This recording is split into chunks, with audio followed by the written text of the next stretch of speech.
ஹீட்ரூட்டு select பண்ணிக்கலாம். இந்த மாடலை பொறுத்த வரைக்கும் பருப்பு வடை, பக்கோடா, சோமாஸு பண்ணிக்கலாம். இந்த மாடலை பொறுத்த வரைக்கும் பட்டன்ஸ் டைப்பில் கொடுத்துருப்போம். அதே மாதிரி ஒரு நாபு கொடுத்துருப்போம். இந்த நாபை பொறுத்த வரைக்கும் மெனு, இன்னொன்று டைமிங்னு இருக்கும். மெனுவை பொறுத்த வரைக்கும் இதில் 101 மெனு இருக்குது. 101 மெனுங்கிறப்ப உங்களுக்கு வந்து என்ன கொடுத்துருப்போம் அப்படின்னா, உங்களுக்கு வந்து பேக்கிங் கவுண்டர். எனக்கு கேக் ஐட்டமாக பண்ணுறேன், கேக்கு, பிஸ்கட்டு, பீஸா, பர்கர்னால் பேக் கவுண்டர். அதுக்கடுத்து பிரேக்ஃபாஸ்ட்டு, ஒவ்வொரு ஸ்டேட்லேயும் ஒவ்வொரு விதமான ஃபுட்டு சாப்பிடுவாங்க. பிரேக்ஃபாஸ்ட்டுனா பிரேக்ஃபாஸ்ட்டு.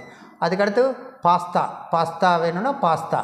அதுக்கடுத்து சூப் ஐட்டத்துலேயே நிறைய வெரைட்டியான சூப் ஐட்டம் இருக்குது. அப்போ சூப் ஐட்டம்.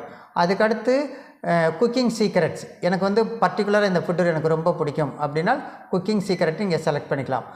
அதே மாதிரி எனி டைம் ஃபேவரட். ஒவ்வொருத்தவங்களுக்கு எனி டைம் ஃபேவரட் இல்லாட்டி ஆல் டைம் ஃபேவரட்னு கூட வச்சுக்கலாம். பர்டிகுலர் ஃபுட்டு வந்து எனக்கு ரொம்ப விரும்பி சாப்பிடுவேன், எங்கே போனாலும் எனக்கு பிடிக்கும்னா ஆல் டைம் ஃபேவரட்டு நீங்கள் செலக்ட் பண்ணிக்கலாம்.